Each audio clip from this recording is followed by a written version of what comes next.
to show their wares and fly over. We are against war. Make love, not war, no red arrows of pride. Make love, not war, no red arrows of pride. There's no pride in genocide. RAF, out of pride. There's no pride in genocide. RAF, out of pride. There's no pride in genocide. RAF, out of pride. There's no pride in genocide.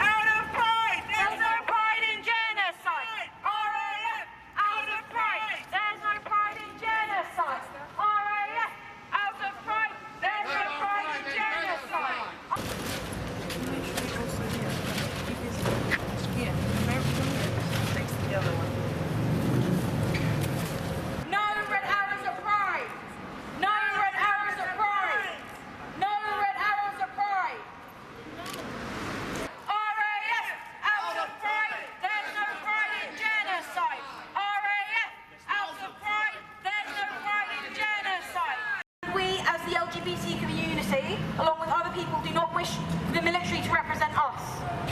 Pride is a march for social justice.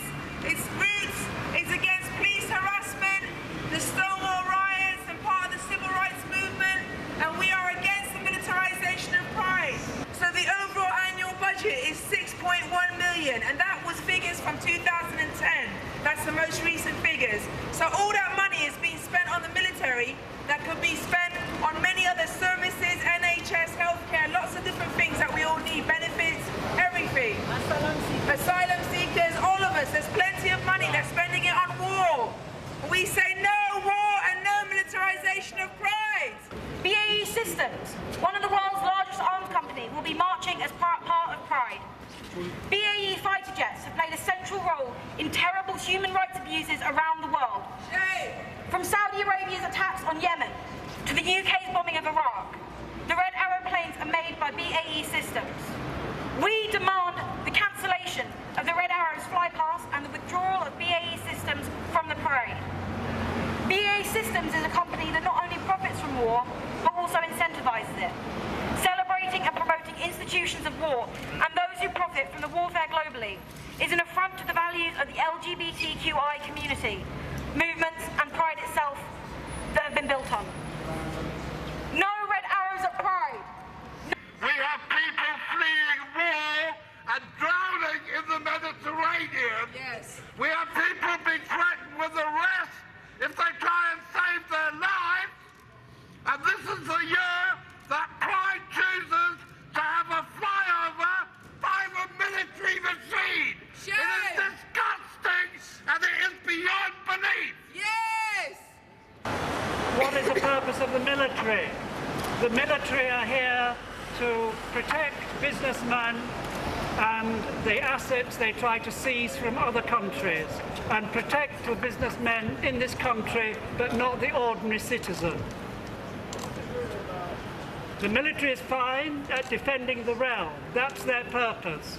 But to make war in other countries which are not threatening us is criminal. Yes. Gay liberation was started in 1970 here in London.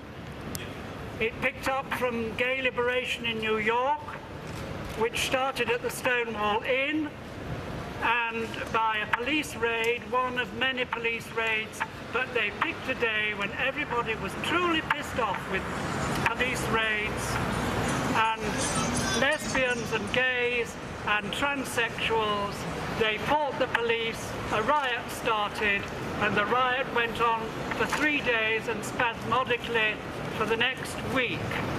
That was the rise of gay liberation. Police offered violence. We, in turn, decided to defend ourselves in the only way we knew how. And we succeeded. And we succeeded again in London when the police tried to stop us drinking in pubs, in straight pubs, and tried to herd us all back into the ghetto.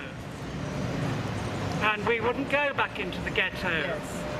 And in the end, Notting Hill police had to back down because they couldn't carry their plan forward without causing a great scandal. Gay Pride was born in love and peace, part of the civil rights movement. We don't want the military on gay liberation territory. Gay liberation created Pride. Pride is there for us to show off our unity, and the actions of the military are trying to divide Pride between those who support the military without question and those who see the military as overstepping the mark and trying to militarize the rest of society.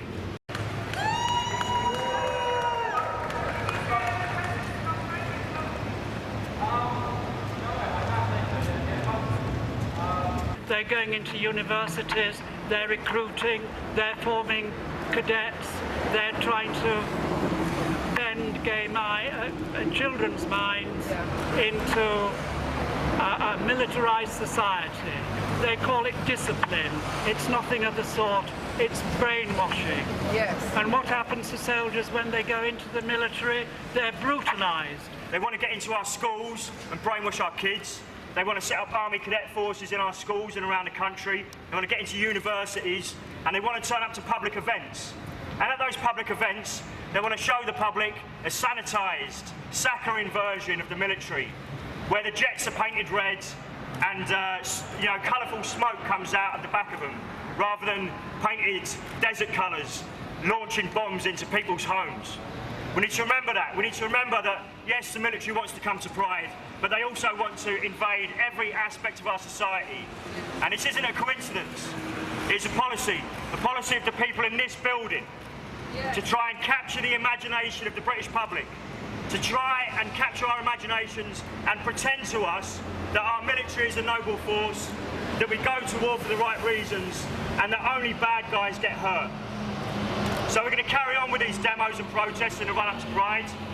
We'll be going to other locations who are complicit in this militarisation of our society. Yes. No pride in war! That the government have to know that we have for peace, not for war. We are here to fight. We are here to be a human being. We have to live a life that we enjoy it.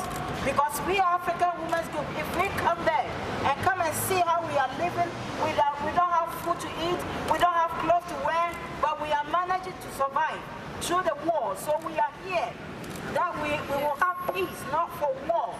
We are here for peace, not for war.